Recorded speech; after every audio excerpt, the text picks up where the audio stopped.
Hello students, welcome to Easy Science YouTube channel. In the previous class we have discussed about pre-fertilization changes in sexually reproducing organisms. So in today's class we'll discuss about fertilization and post-fertilization changes in sexually reproducing organisms. Before going to the class, please subscribe to Easy Science YouTube channel and click the bell icon. You will never miss an update from my channel. So let's move to our class today. Fertilization. Fertilization is the most important event of sexual reproduction. So what do you mean by fertilization? The fusion of male and female gametes is known as fertilization. It is also known as syngamy. The fusion of male and female gametes. So in yesterday's class we discussed about we have two types of gametes, male gametes and female gametes. So the fusion of male and female gametes to form a zygote is known as syngamy or fertilization. So after fertilization, zygote will be formed. After fertilization, zygote is formed. Now, we have three types of syngamy. One is isogamy. So, what do you mean by isogamy? Isogamy means, so if you observe the diagram also you can identify. Fusion of morphologically similar gametes. Fusion of morphologically similar gametes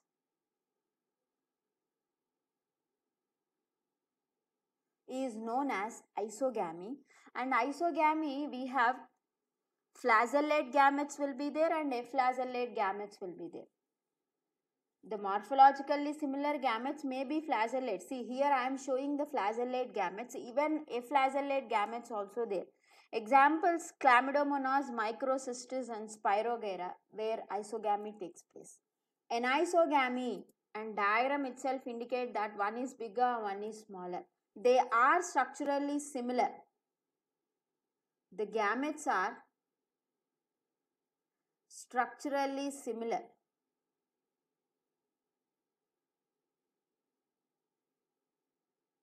But they are different in sizes.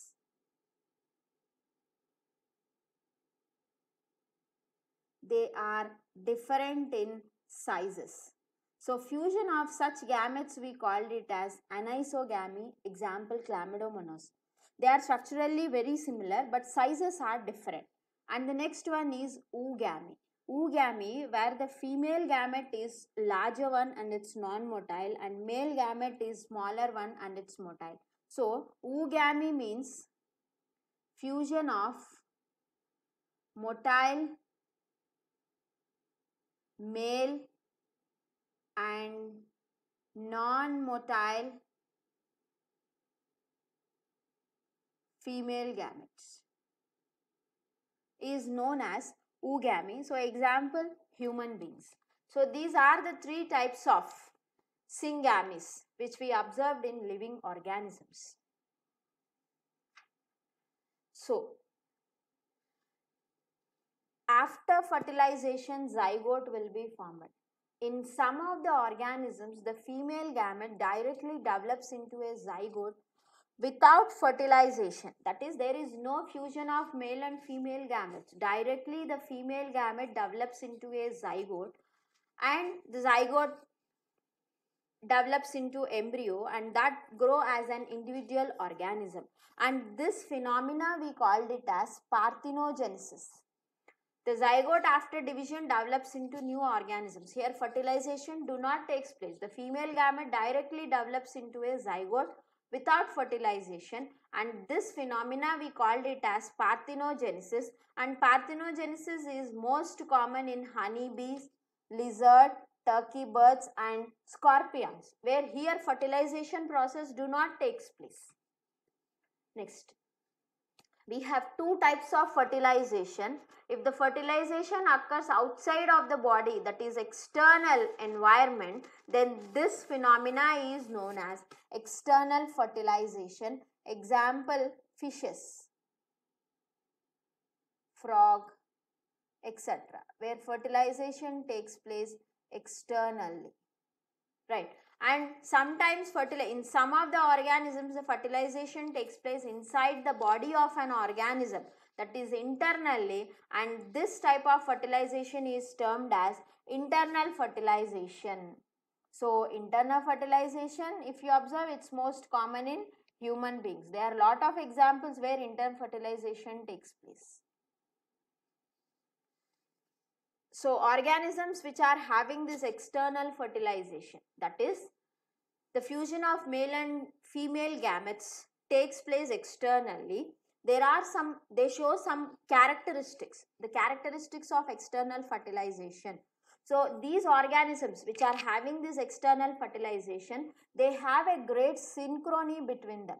So what do you mean by synchrony? See, the male and female gametes will be released at same time in order to increase the chance of fertilization. That we called it as synchrony. Both the gametes both the organisms, like male and female organisms, has a great synchrony where both the organisms will release the gametes at the same time in order to increase the chance of fertilization. And they release a large number of gametes into the surroundings. Generally, if the fertilization takes place externally, it takes place inside water only. So what is the reason why they release a large number of gametes? Because they are releasing the gametes inside the water, there is a lot of chance of flow away by the water. So in order to increase the chance of fertilization, they will release a large number of gametes into their surroundings. So if the gametes are in large number, generally the offsprings are also large number, right? But there is a drawback that these offsprings are extremely vulnerable, that is attacked by their predators, so that they can't survive up to their adulthood. There is a threatening in their survival up to the adulthood due to the attack of their predators. Even though large number of offsprings are produced, who are survived till their adulthood will be a very less in number due to the attack of their predators.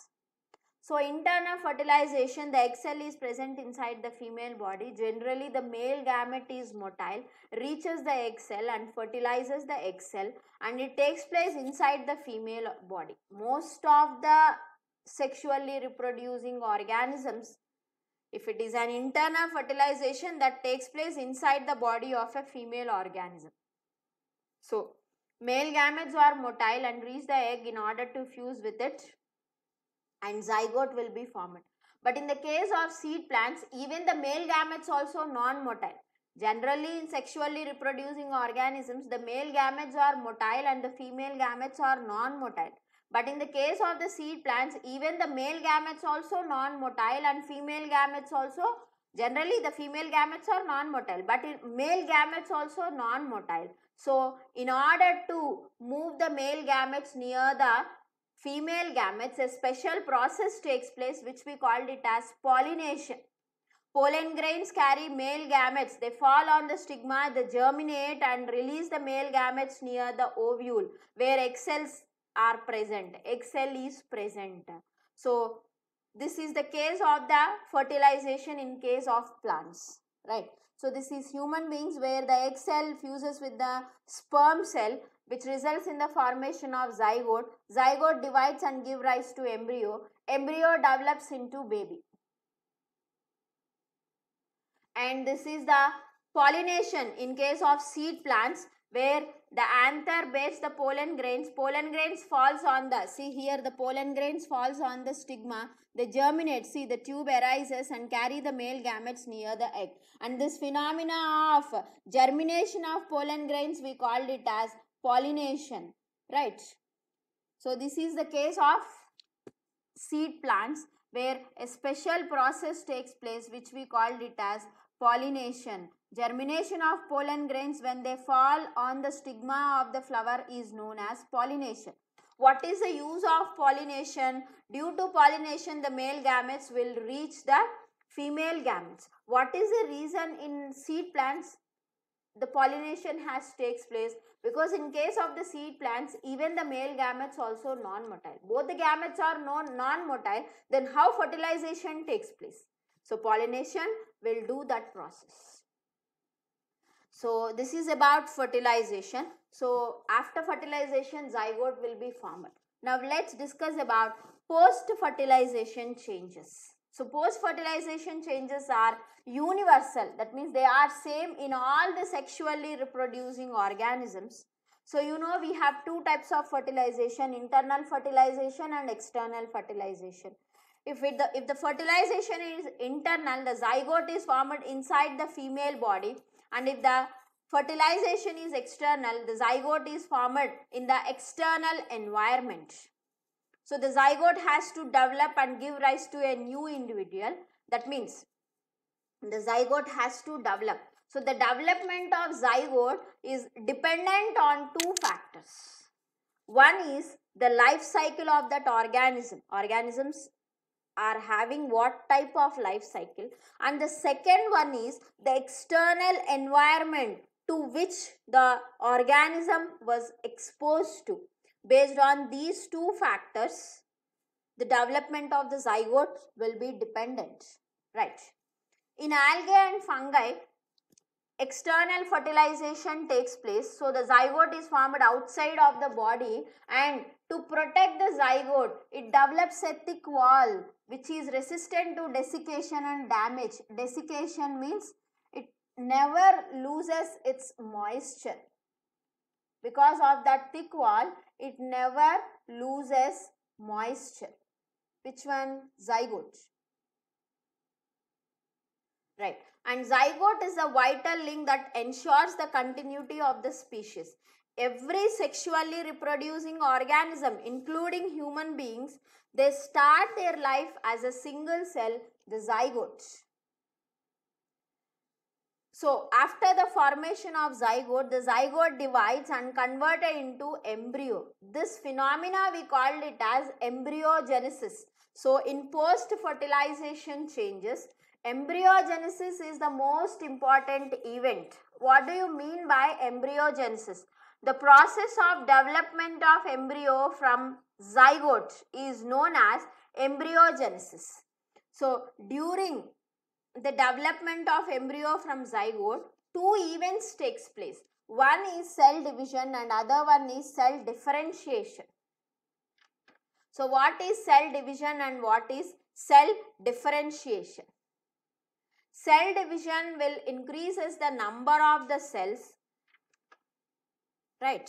Cell division will increases the number of the cells, and cell differentiation, more number of cells has formed. Some of the cells have grouped and they are performing some function which turns into a tissue. Group of tissues form organs. Group of organs will form organ systems. So the development of the organism to survive as an individual organism will be takes place in case of, like in the event of cell differentiation. Both are takes place in embryogenesis. So this is initially zygote and divides and give rise to two cells. Two cells divides and give rise to four cells. Four divides and give rise to 8 cells. And now it is morula. 8 cell stage after it is called as morula. Morula is considered as a small ball of cells. Small ball of cells which is formed from the cell division of fertilized zygote, right? And morula get converted into blastocyst. Blastocyst stage which contains 70 to 100 cells. The cell differentiation will start.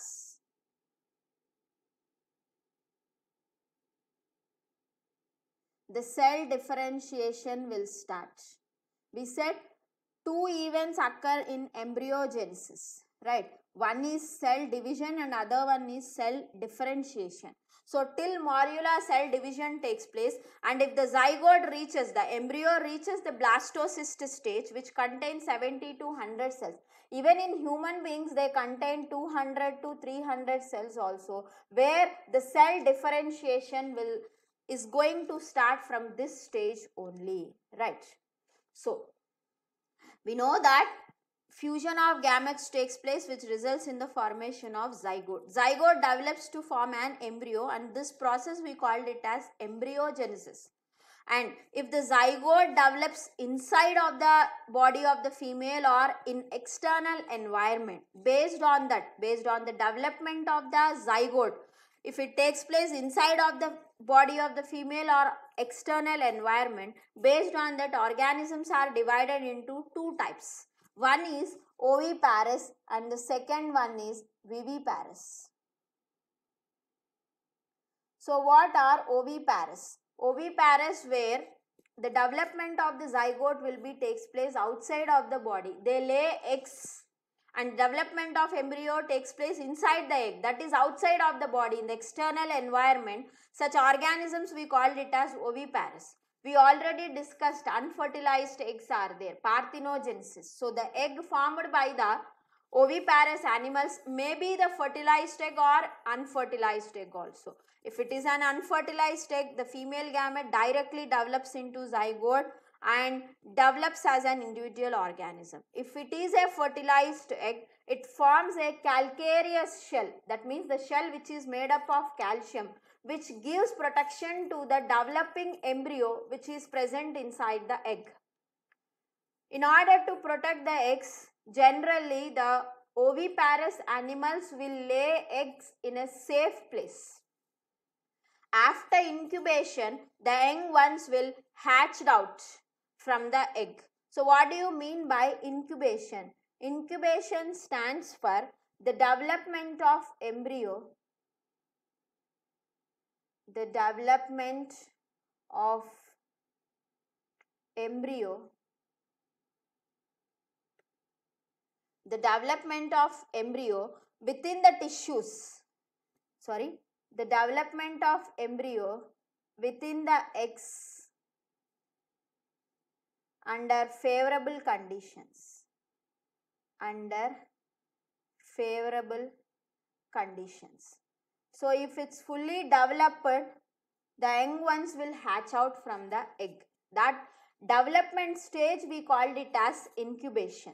So this is the structure of the egg of a hen. So we identified different structures. Calcareous shell will be there, shell membrane, air spaces are there, chalaza will be there. So if you observe this chalaza, it is a twisted membrane, right?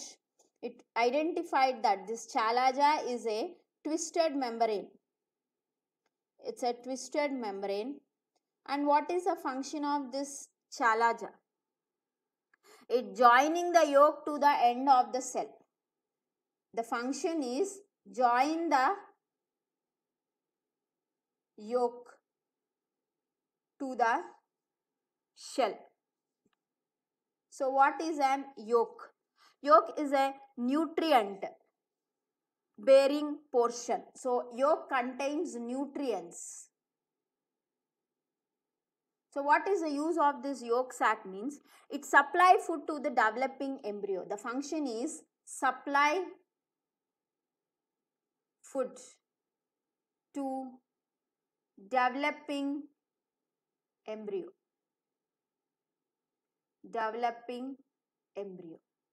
And even albumin is a proteinaceous structure which contains protein, right? Albumin also contains protein. The function is it provides large amount of protein for the proper development of the embryo. Yolk sac contains nutrients which supply food to the developing embryo. Albumin is a proteinaceous membrane and which gives large amount of protein for proper development of the embryo. And you have vitelline membrane also. So this membrane is also a proteinaceous membrane. That means it is made up of protein and it protects the embryo from microbial infection. Vitelline membrane, it is also made up of protein. It protects the developing embryo from microbial infections. Right. This is about the structure of the egg. This is a fertilized egg in which the embryo is present inside the egg, right, and develops after incubation. That means after fully developed, the young ones will hatch out from the eggs. And that is about oviparous. And if you come to viviparous, the zygote, the development of zygote will be takes place inside the female body. Directly the young ones are delivered out from the body of the female. In case of oviparous, they lay eggs and young ones will be delivered out from the egg. But in the case of viviparous animals, directly after the development, fully developed, after fully developing, the young ones are delivered out from the body of the female. So as they are present inside the female body, proper embryonic care and protection will be there. That's why in the case of the viviparous animals, the chances of survival is greater. Right. This is about fertilization in case of the human beings. So in case of the flowering plants, the zygote is present inside the ovule. Zygote, like male gametes reaches the ovule where fertilization takes place and zygote is formed, which is present inside the ovule. All the floral parts like sepals, petals, stamens, everything will fall off except pistil. Pistil will remain attached to the plant because it contains ovules. Ovules contains the zygote. That's why only pistil will remains attached to the plant. Only pistil will remains attached to the plant even after fertilization, and the ovules develop into seeds. Embryo will be formed. No, zygote divides and give rise to embryo. The ovary, that is, it develops into a fruit. Right. So ovules develop into seeds. Seeds form a thick wall around them, which we called it as pericarp. It's protective in function. It protects the seed from external environmental conditions. Due to seed dispersal, if they fall on a proper place, right, like favorable conditions are there, the seed germinates. So this is about fertilization in seed plants, where pollination takes place, and thus pollen grains will fall on the stigma, reaches the ovary where ovules are present, fertilization takes place, zygote is formed, zygote develops into embryo. Embryo, I said no, zygote, here also ovary means that nothing but embryo. Embryo develops into a fruit and ovules are developed into seeds. And seeds, they fall on a proper place, and if the conditions are favorable, it germinates and give rise to new plant. This is the life cycle of a seed plant. And I said no, pistil remains attached to the plant even after fertilization. Remaining all parts of the flower will fall off because the pistil contains ovules which contains the zygote, that is embryo or zygote. Zygote is present, zygote develops into embryo, embryo develops into a fruit, and ovules develop into seeds, right? So this is about post-fertilization changes in case of the seed plants. So this is about fertilization and post-fertilization changes in sexually reproducing organisms. So in the description box, I'll give link for the notes and you can download the notes also. In the next class, we'll discuss about the different types of objectives that can be asked in this chapter, right? So please stay tuned to my channel. Please like, subscribe, share Easy Science YouTube channel. Thank you.